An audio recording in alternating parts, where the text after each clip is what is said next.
We have a ton of news in today's video, including another preseason suspension. We have a bunch more players on waivers, more news on some PTOs, some injury updates, all kinds of announcements regarding players going to the Olympics, a huge signing in Florida, some more information on which teams are the most likely in on Eichel, and I'm going to announce the winner of our recent giveaway. All that and more coming up next. So welcome back to another video here at Top Shelf Hockey. As I mentioned, we have a ton of information in today's video. You're certainly going to want to listen close, pay close attention. Everything will be time-stamped and marked down below into the chapter section here of the video. So certainly watch for all the tidbits of information that you're most interested in. I want to start today with the news that came out yesterday, which actually was just recently announced right around the time I finished recording, so we didn't have time to get into yesterday's video. But newly signed Calgary Flames forward Blake Coleman has been suspended by NHL player safety for boarding against Winnipeg Jets forward Jansen Harkins. So he got a suspension of one preseason game and one regular season game. So Blake Coleman will unfortunately miss the season opener for the Flames for his new team here as the 2021-22 NHL season gets started here in just a few days' time. Now, as I mentioned, we also have a ton of information when it comes to the waiver wire. It's been a busy waiver wire this past week, as I mentioned, as NHL teams cut down their rosters and go towards the end of training camp into preseason. A lot of these players that they would like to assign to the minors need waivers. If they've been in the league more than their entry-level contract, they're not waivers exempt anymore. And so we have a bunch more today. There were no claims from yesterday, so everybody that we talked about in yesterday's video being on the waiver wire was able to clear and can be assigned to their minor league affiliate. Today's players include Anaheim Ducks forward Sonny Milano. Another surprise here. I thought he might actually stick it out in Anaheim and become a regular top 6, top 9 forward. Scored very prolifically at the younger, lower levels, and just never really been able to get things together at the NHL levels. Showed certainly some signs of brilliance at times when he was with Columbus, but now he goes to Anaheim and I guess he can't get it consistent enough to stick in the NHL, which is unfortunate and somewhat surprising, but it is what it is, I guess. Buffalo Sabres have defenseman Brandon Davidson on waivers. The Avalanche have a few players, including Dennis Gilbert and Jason Megna. The Dallas Stars have defenseman Andreas Borgman. The Red Wings have Luke Witkowski. The Devils have Chase DeLeo. The Penguins have a couple of interesting players, especially Juuso Riikola and Michael Chaput. I mean, Riikola might be a defenseman that could get picked here by another team. We'll have to see. And, of course, the Canucks also have Sheldon Dry. So we'll find out tomorrow afternoon if any of these players are selected or put in a claim by other teams or not. We saw a claim yesterday with Jonah Gatchevich being picked up by the Sharks from the Vancouver Canucks, and there was reports that there were several teams, or more than one at least, we don't know exactly the number, had put in a claim for Gatchevich. So in case you don't know how it works, if multiple teams put in a waiver wire claim for a player, it goes by the standings in the NHL season. Now, when your new season's about to start, until we get to the 20-game mark, they're going to use last year's standings. So obviously the Sharks were pretty low in the standings. There wouldn't have been too many teams that put in a claim that were below them, because obviously the Sharks won that battle and they got that player. But anybody else that put in a claim obviously finished up higher last year than San Jose, and that same rule will be applied here, as I mentioned, until we get to the 20-game point of the NHL season. Then they'll start going by the current year. Now, we also got news on some more PTOs. Unfortunately for these guys, their PTOs are over. No signings resulting from it. That's Artem Anisimov with the Colorado Avalanche. He's been released. And New Jersey Devils have released Mark Jankowski. So those players will have to continue to look for work elsewhere. Their PTOs did not lead to a contract. A couple quick injury updates. Youngster Matthew Boldy with the Minnesota Wild was having a pretty good camp. There was some thought he might make the team out of camp. It's hard to say if he would have for sure. Now he's facing an injury. They don't know the full extent of it here yet, but he could be out for a while, so this certainly decreases the chances that he will make it. Likely going to start the year in IR. Caleb Jones, newly acquired defenseman in Chicago, of course, to join his brother Seth. Came over from the Edmonton Oilers in the Duncan Keith trade. He's going to be out for 6 weeks to start the year with a wrist injury, so that's not good for him. He was expected to grab a top 6 spot and play a regular role there, and we don't know the full extent either, but Zach Cassian had a scary situation last night in the game against the Vancouver Canucks. Kassian was involved in a fight, which I believe was against Zach McEwen, and he ended up hitting his head on the ice, which was a real scary situation. The player for the Canucks and the officials all reacted very quickly. The signal helped to come out.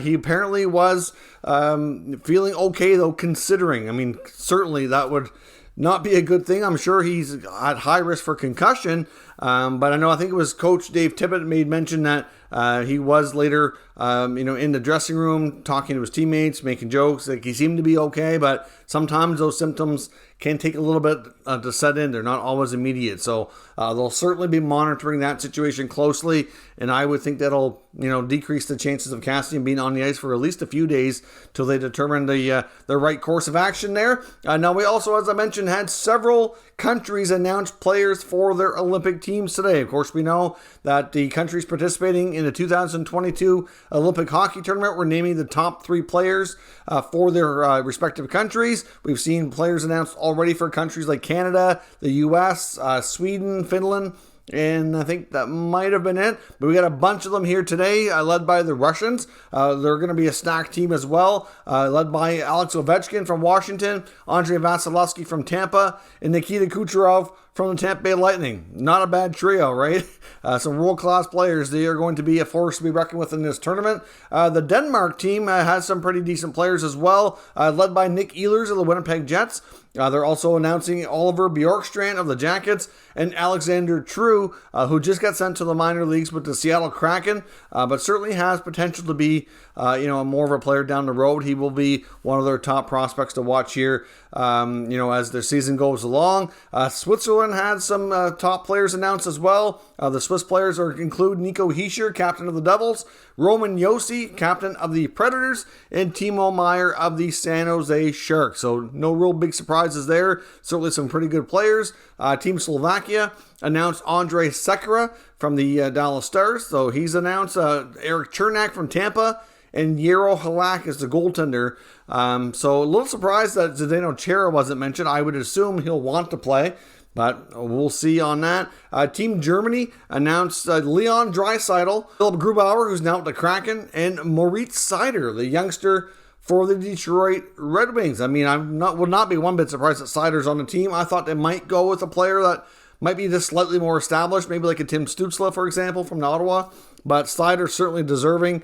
I fully expect him to be there and be one of their top, if not the top defender at that tournament. Also got word from Team Latvia, who has announced Rudy Balcers from San Jose, Gergensons from Buffalo, and Christians Rubens. So we got a ton of players there today. I don't think there's too many countries left. At least if there are any other announcements that I might have missed, we'll certainly get that into an upcoming video. But there was a lot that came out here today. Now, before we go any further in the video, I do need to pause for a moment and acknowledge our channel sponsor, Manscaped. Top Shelf Hockey is proud to be sponsored by Manscaped. And guess what? Hockey fans are buzzing because hockey is back. Want to know what else is buzzing? The Lawnmower 4.0 from our friends at Manscaped, who are the global leaders in male grooming, trusted by over 2 million men worldwide. I highly recommend the Performance Package 4.0, which includes their new state-of-the-art Lawnmower 4.0, as well as some other great features. The lawnmower itself has a 7,000 RPM motor, a new multifunction switch that can engage as a travel lock, gives you the ability to turn on an LED spotlight as well for a more precise shave. Also, as I've mentioned on numerous occasions before, Manscaped is about much more than just a trimmer. They have everything, all aspects covered in male grooming, including some great formulations like their brand new ultra premium body wash to keep you smelling great all day long. It's certainly a big hit here. I absolutely love it. They also have other exfoliators and gels to keep all aspects of your grooming needs covered. I highly recommend you check out manscaped.com. Use promo code TSH for 20% off and free shipping. That's 20% off and free shipping at manscaped.com using promo code TSH. So thanks very much for watching that promotional content as well. I just want to take a quick minute as well and thank you. We've had some more merchandise sales recently. The trend continues with the sales being very good. So everybody who's purchased some hoodies and Lockster, the t-shirts have been selling more lately as well. Just want to thank you very much for your support. We've received some really nice and generous super thanks lately too. We actually received our largest one to date from one of our channel members, Robert. It was greatly appreciated, big supporter of the channel. Again, thank you very much. So the generosity has been tremendous lately, and I just want to thank you very much. Before we jump back to the video, though, I do want to announce the winner from our giveaway, and I'll show you the comment here from the screen. That was the winning comment. So essentially, before I do that, just to remind you, back almost about 5-6 days ago, we had a video where I announced a giveaway for a free 3-month subscription to The Athletic. And of course, all you had to do to enter is on that video to leave a comment, or I asked you to say, I want The Athletic. And so that way I would know which people who were watching that video were interested. That way we could filter out those who already subscribe or were not interested in that. And then I took everybody else and put them in for a random draw. And the winner is Hal 9001. So I know, Hal, you've been around here for a little while. I recognize you in the comment section. I believe you're one of our channel members as well. So again, thank you for entering the contest. Appreciate your support. Thank you to everybody else who has taken part in this giveaway. Very much appreciated. There was a lot of interest. There was a ton of comments. Hal, what I'll ask you to do is just to send me an email and I can contact you from there to give you the information you need to claim your prize and to get your 3-month free subscription here for The Athletic. The email is listed in the description of every video. It's also on the About tab if you go to the channel page here on YouTube as well. It's just topshelfhockeyvideos@gmail.com. So certainly I'll look to hear from you. And when I do, I'll give you the instructions to claim your prize. So thanks again for everybody who entered. Back to the content, though, for today's news of the day here. We're going to talk about Alexander Barkov next. The Florida Panthers and Barkov have come to terms on an absolutely mammoth extension here on an 8-year deal. The 26-year-old captain of the Florida Panthers gets an 8-year deal with an average annual value of $10 million. And to be completely honest, to me, that is a steal. He's in his prime years. He's a Selke Trophy winner, a highly gifted offensive player, been the leader of that team for a long time.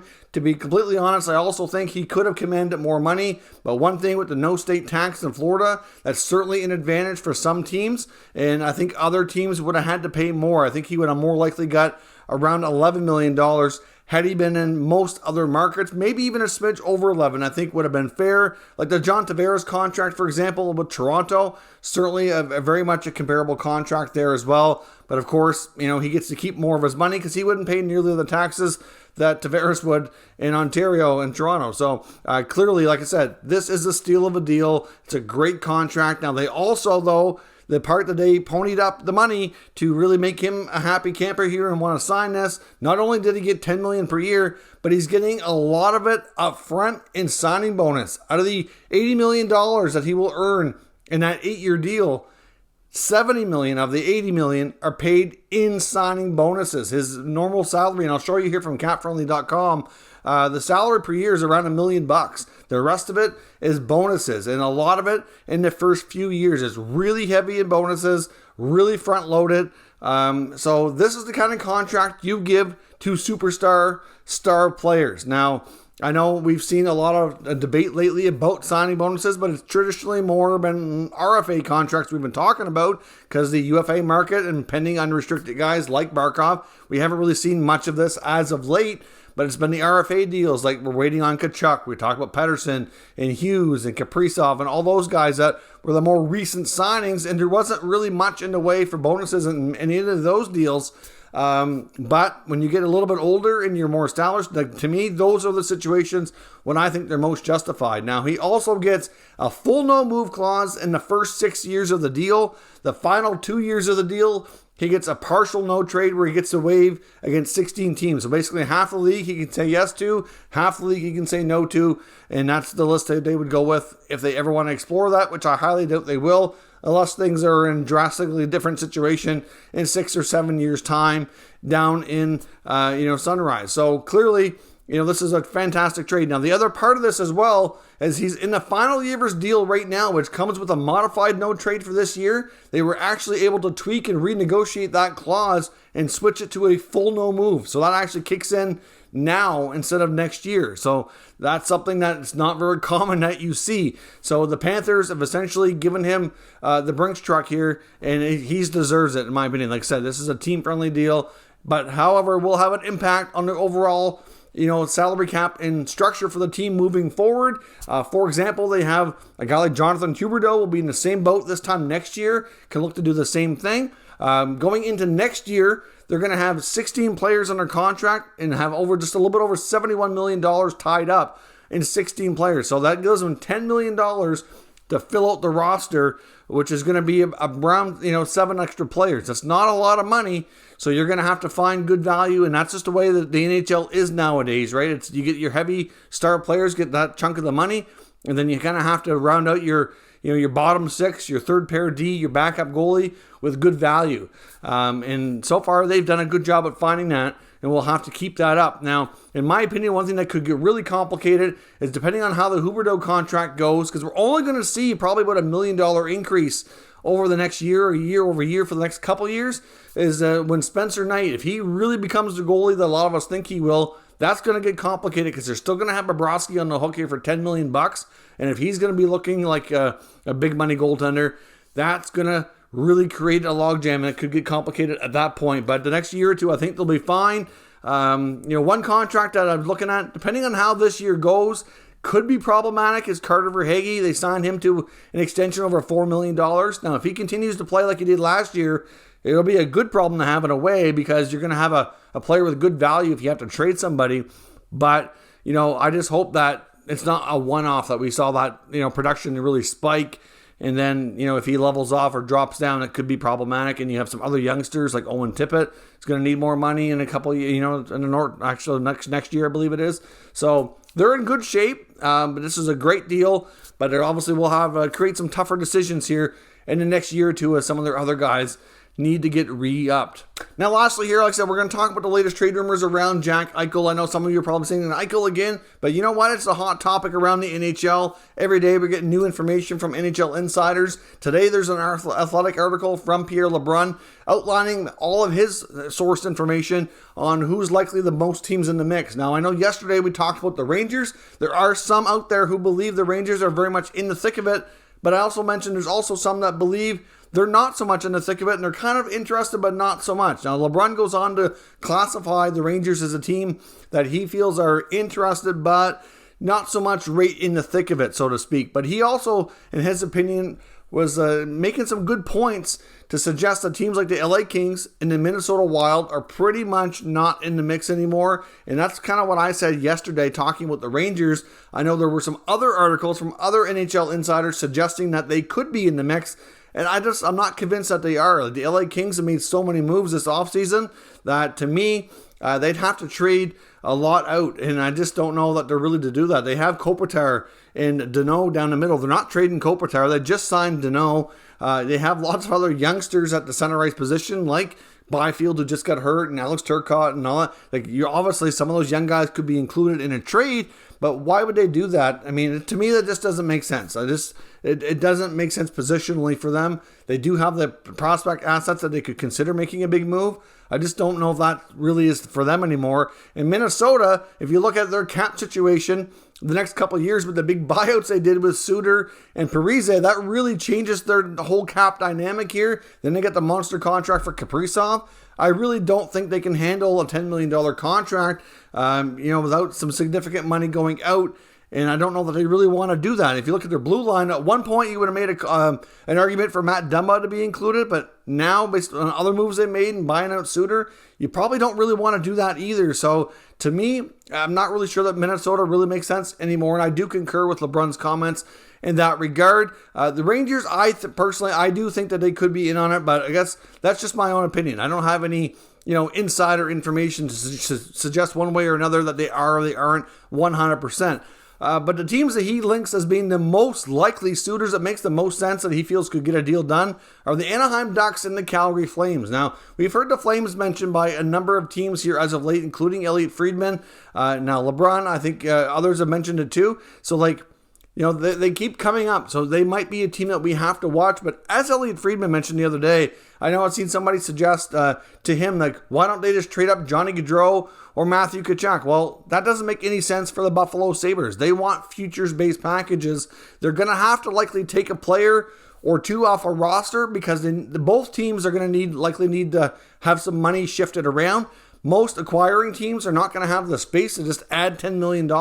Something has to give going out. And when it comes to Buffalo, they're going to be under the salary cap floor by removing $10 million from their roster. So they're going to have to add some money. So there's going to have to be something involved when it comes to roster players. And it might not even be the main parts of the package. It's just to keep everybody compliant and make the money work, whereas the other future-based package pieces will be the main ingredients to kind of satisfy everybody's appetite to get a trade done. So Anaheim, as I mentioned before, makes a ton of sense. They got Ryan Getzlaf, who's at the end of his career, can pass the torch to Eichel to be the next top center. They also have Trevor Zegras. I don't see a scenario unfolding where Anaheim decides to throw Zegras in the mix. You never know, but to me that would be a little crazy. And the word before was that the Ducks were very, very interested, but they didn't want to include Zegras or Drysdale. They have a lot of other good prospects, though, in my opinion. They have some young players that are already a little bit more established that could intrigue Buffalo, including like Comtois or Steele, Terry, any of those guys, maybe Max Jones. And then you have other prospects, like even like a Jacob Perreault, for example, is a really solid prospect, in my opinion. And then you get Jamie Drysdale, who I don't think they'd want to include, but I think he would be more likely than Zegras, but that's just my opinion on that. But when it comes to the Flames, you're looking at Connor Zary would have to be in the mix for sure. Like I said, obviously something off the roster. They do have some other prospects too. Like they can get a deal done here, but like we also mentioned, and when LeBrun talked about today, is that it's going to have to obviously have at least a couple of pieces with conditional picks. That's just the only way. And he said that Buffalo is indeed willing to do that. The fact that we've seen recent movement from the Sabres in the release of medical information to other teams, and we've seen NHL insiders indicate that they're now willing as well to accept conditions on picks when it comes to making a trade, that is two major steps in the right direction to getting a deal done. And of course, as we talked about as well, but LeBrun also focused on again, Eichel really needs to get his surgery done. Like he's having a lot of issues with his neck, and they can't hold him up too much longer from getting the pain relief and getting medically better to improve his overall health. Regardless of hockey, we're talking about a human being here that needs to get his health improved. So at the end of the day, that's also very important. So could the Flames or the Ducks be the most likely teams to land Jack Eichel? According to LeBrun, that's what he feels based on his information and the evident need. Let me know what your thoughts are down below. Give me some mock trades. We'll discuss further in the comment section. If you're new to this channel, make sure you subscribe and stick around. We'll keep you up to date with all the latest news, rumors, and analysis on all 32 NHL teams. Thank you for watching, and I'll catch you next time.